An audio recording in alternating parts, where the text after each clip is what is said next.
Hey, and welcome to The Everyday Investor, the show that teaches you everything you need to know about making money and growing your wealth. As I'm sure you can tell, I'm not Toor. My name is Kyle Ford, the Everyday Investor Money Guy, and I'm here today to teach you everything you know about buying your first cottage rental to scaling to a real estate cottage portfolio. In the meantime, I'm going to hand it over to our stock expert, Omar. Over to you, Omar. Thanks, Omar Khan here, guys, with Data Trading Weekly Market Update. The markets keep pushing higher, but the last 2 weeks, we've seen a bit of a sell-off, and that's kind of expected. We've talked about this in the past. September and October are traditionally, historically weak months. The stock market doesn't do well in September and the majority of October. But after October till about May, historically, the markets do perform well. Ultimately, like I said many times, what will determine how the market does is earnings. Companies keep making a lot of money. Earnings announcements are about to come out in about a month or so, and we're going to see how the third quarter shaped up. If things go well on the earnings side, we would expect a nice rally going into the spring. But let's see what happens. Back over to you. Thanks, Omar. Many of you guys know me as Kyle Ford, the Everyday Investor Money Guy. For those of you who don't, I'm going to take a minute to tell you a little bit about who I am, how I got into investing, and why I love the cottage rental business so much. So first of all, I've been investing for almost a decade. I began at 22 as an independent financial advisor. What I learned as an independent financial advisor is there's many great things about the financial services world. Good insurance, quality planning. But when it comes to investing money, you really want to take control of your financial future and make investments that you know and understand.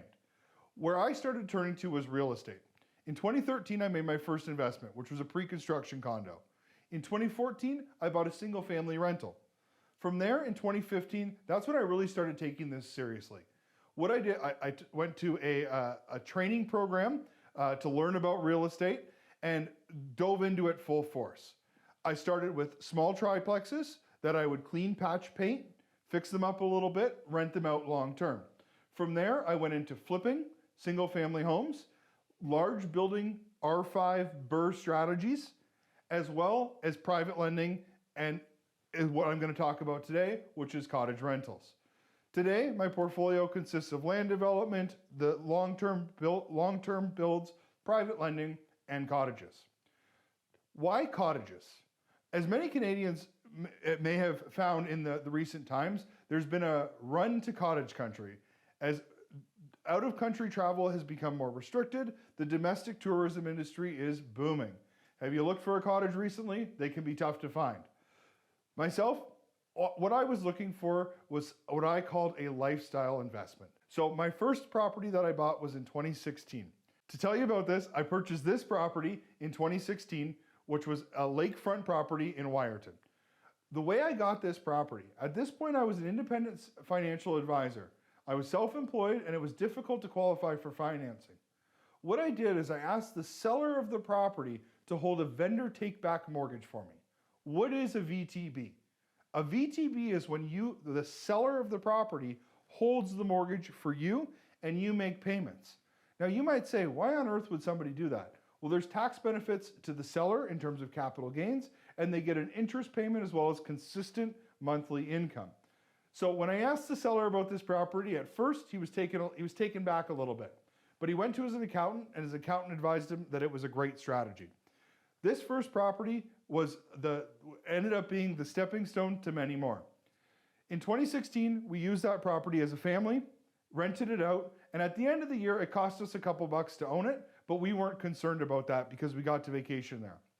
In 2017, the rentals started to pick up. What we found is the cottage wasn't available for us to use anymore.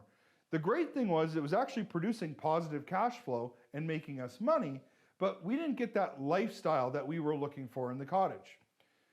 The following year, Chelsea and I made the decision, Chelsea, my fiance, made the decision to purchase a second cottage.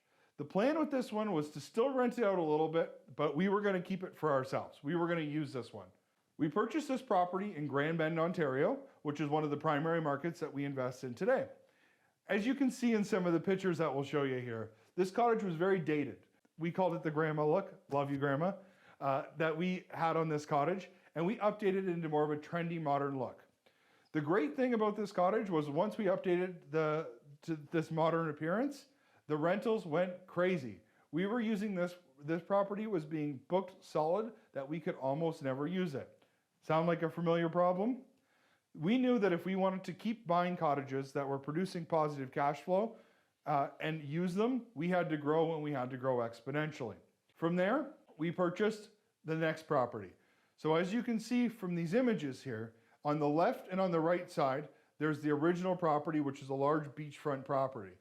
In the middle is what we're now developing on it a couple of years later, which are luxury beachfront condos. This property is a pillar in the Grand Bend market and is located right on the water in a prime location. When we bought this property, we knew that this was going to be a long-term play, but still produce positive income in the meantime. So this is now 3 years after the first cottage. We've purchased 3 cottages. Sound like we might be starting to get stuck from a financing perspective, right?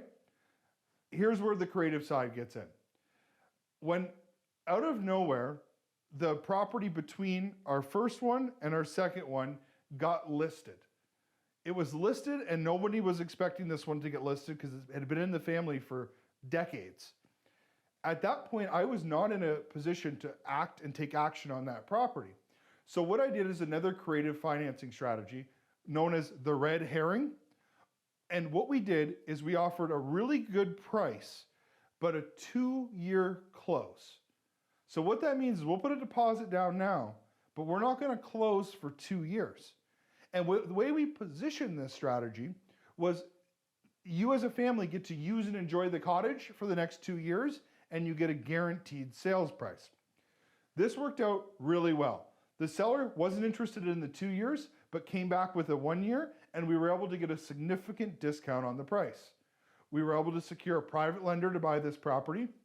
As you can see in some of these pictures here, the property wasn't in the great shape when we bought it. It was an example of a 3-season property that can be difficult to get financing on. So we fixed it up, cleaned it up, and this has now become one of our top performing rental properties. When this property was done and completed, it was truly our aha moment. We knew that we were onto a serious business that could not only provide great income, but could provide employment to people, as well as income, construction, and supporting the local community. So from there, we really started to take this business seriously. The next 2 properties that we bought are the ones you see up here. These 2 properties were purchased side by side back in 2020, so about 1.5 years ago. They were dated, had a little bit more of that original look to it. In our experience, most people say they want that rustic cottage experience. What we found is they want beautiful, high-end finishes and really that Instagram-worthy finish. We purchased these properties in February, which is one of our strategies: buy off-season, fix up, have them available for the summer.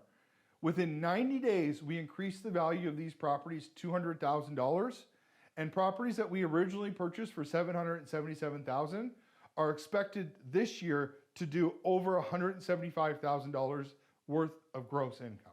These are incredible numbers and incredible cash flow that, as I mentioned, this is allowing us to grow our business, produce cash flow, as well as create jobs and employment in this area. From there, I'd love for you guys to see some of the before and afters here. As you can see, we have the dark wood finishes. We've modernized them in the after pictures. In that time that we were renovating these cottages, something pretty significant happened. The first lockdown of COVID-19. At that point, I owned 6 cottages, and there was a short-term rental ban put in place, and we were not able to rent any of them. At that point, it was pretty scary. However, we were in a good financial position and ready to weather the storm. An opportunity happened to come. A neighbor came walking down the road and they said, "We're selling, we don't want this anymore." We purchased this property in the middle of COVID with 6 other vacant cottages for $400,000. This property since then, as you can see in the next image, is now renovated as a beautiful property that we were able to sever off a lot to put new construction on, as well as have a rentable asset on the other side. This property has since been refinanced and is once again a great property in our portfolio. So the main question that we get when it comes to cottage rentals is how are we going to get people to rent them? Airbnb is an incredible tool and likely going to be the primary calendar that you use to book and run your cottage rental business. However, it's only about 30% of our total bookings. We get many of our bookings through Facebook Marketplace, Kijiji, our own website and landing page. What we're able to do is cross-sell cottages and create a brand and an umbrella that people want to be in. One thing that we do as part of our cottage rental business is we brand all of our cottages. They all have a unique name, and what we find is once somebody stays at one, they look at the website and said, hey, I had a great time at the Lazy Bear, but I'd love to go to Hard Knocks Life or Scoot Shack. This has been a great way to keep people internally within our business and allow us to cross-sell cottages. The next biggest question that we get is, okay, great, Kyle. You do really well between July, August, September, but what about the rest of the year? This is a number that is going to be staggering to most people. Our occupancy rate is well over 90% year round. Here's the strategy. Number one thing, and I promise you, you'll curse me later for doing this in your cottage because they can be a bit of a cumbersome to manage, but a hot tub. A hot tub is one of the number one ways that we fill in the off season. They do require more management and more care. However, they have been one of the best ways we can fill these properties. The other thing that we do is we have 3 booking periods. The way this works is if the first booking period is a full week, Friday to Friday, the other 2 booking options are either Friday to Monday or Monday to Friday. This allows us to give different weekend versus weekday pricing. This is a great way to run promotions to fill weekdays and sell weekends at a high price. Expenses and management. So when it comes to expenses and management, on one cottage, it can be very straightforward, but as you grow and scale, you're going to want to have good systems and processes in place. We predominantly use Google Drive to store all of our data, Sheets to manage cleaners and pre-send booking and times. As well as we use Airbnb as our predominant calendar, which syncs with our website and other booking platforms. On the expenses side, make sure you're budgeting a significant amount for repair and maintenance. The cottages will get used more than a family will on its own. And from a management side, one absolute must is hire and empower a great cleaner. Many people are looking for the cheapest option when it comes to cleaning. If you own one property and it's going to be at a distance, you don't want to have to go every time there's a problem. If you have a great cleaner who's getting paid a solid wage for their time, they'll be able to do things for you. Our cleaners often do supply runs for us, pick up something from the hardware store. If there's an issue, they can check on it. They also be a great referral source for any help that you might need in the area. So hire and empower a great cleaner, keep it detailed and organized expenses and management. One other super important thing when it comes to cottage rentals is professional, detailed check-in instructions. When you're running this business, you can turn yourself into a hotel concierge if you're not on top of this. What we do is provide detailed cottage check-in instructions that answer all of the FAQs. This limits the amount of back and forth and the amount of guest management you need to do in your business. So when it comes to the cottage rental business, whether you're going to start with one or scale to many, there's certain things that you want to be doing that will allow you to run this from a comfortable, safe, passive way. Coming up next, we're going to talk about unconventional ways to finance your real estate deal. At Theta Training, our goal is to help you achieve financial freedom by teaching you the foundations of trading stock options. Join our growing community. Learn through our live-streamed weekend course, or develop your skills at your own pace online. Understand how the stock market works and how you can use the options market to earn additional income. Achieve financial freedom and live life on your terms. Let us help you build your empire. The mortgage world has changed. Has your advice? Are you looking for a modern approach to your mortgage planning process? Advice tailored to your unique, ever-changing circumstances? Whether you're upsizing, downsizing, purchasing, or refinancing, the Kyle Ford Mortgage team works with individuals and companies to custom tailor the right mortgage product for you. Working with a wide selection of lenders, we're here to serve our clients and help them achieve their real estate and retirement goals. Contact the Kyle Ford Mortgage team today, Canada's mortgage choice.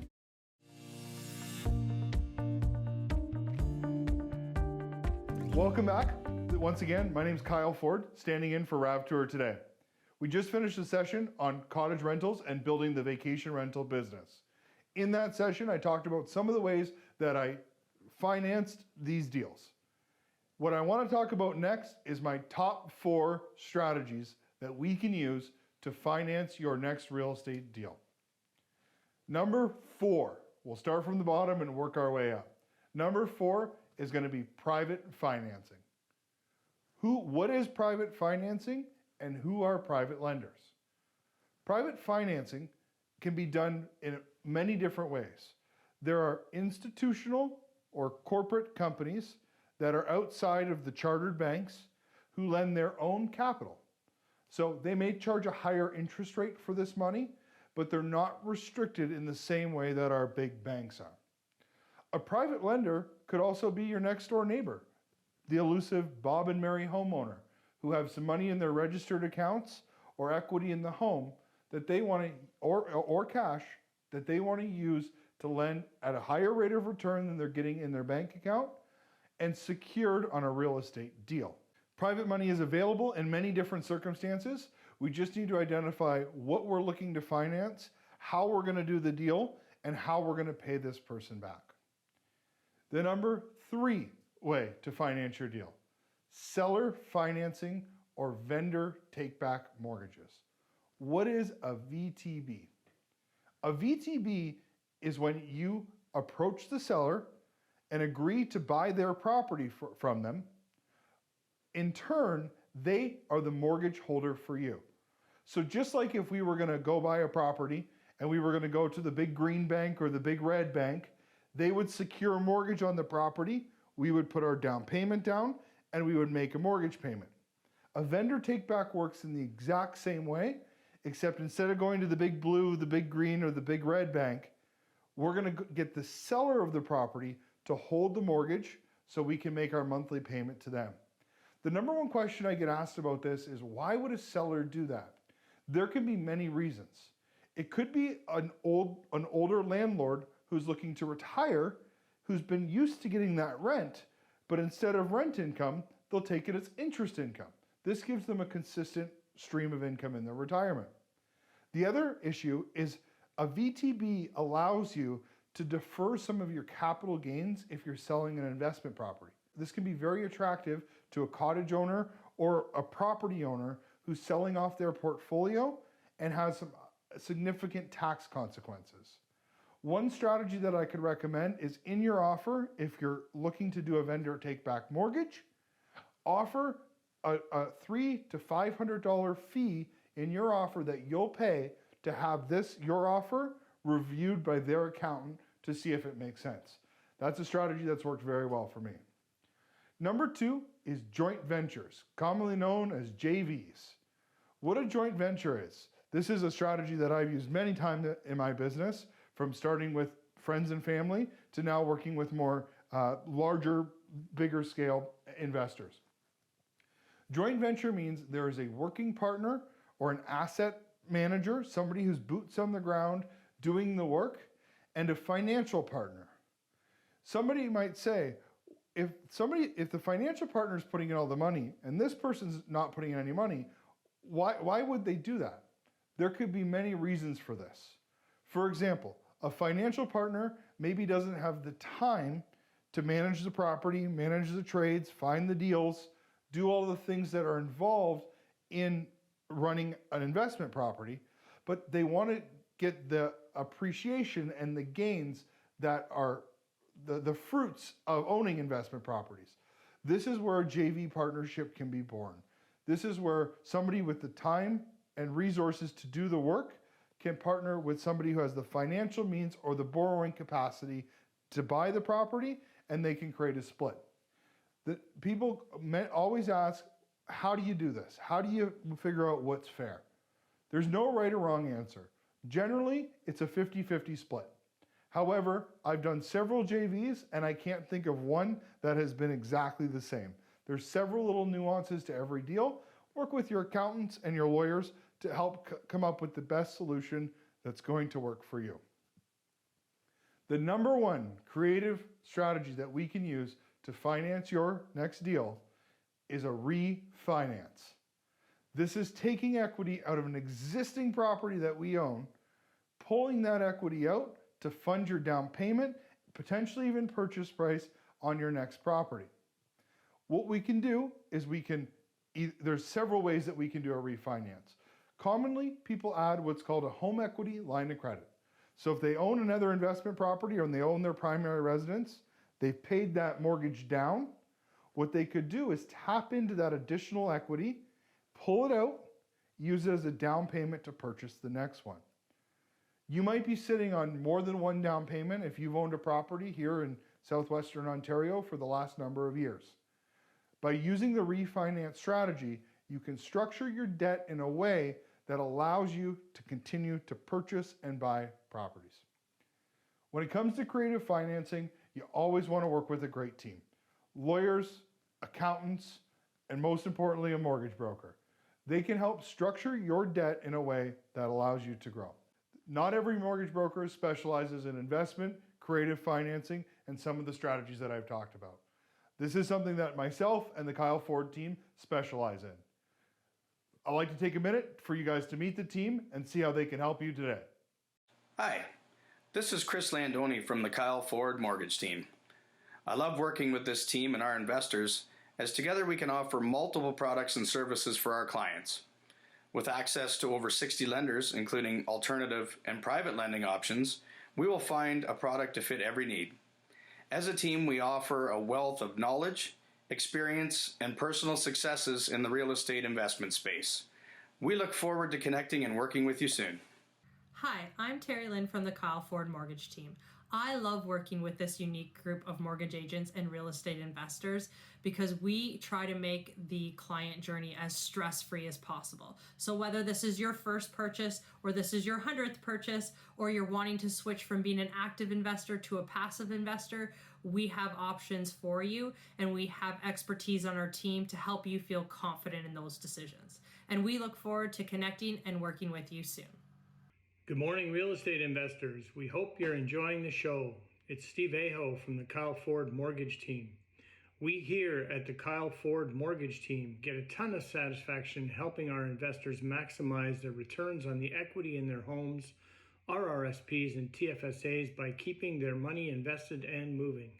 The more it moves, the more it compounds. And since compounding is your friend, the more it compounds, the sooner our investors can leave their day jobs behind. We look forward to connecting and working with you soon. There you have it. Thanks for watching. And if you have any questions, don't hesitate to reach out. See you next week.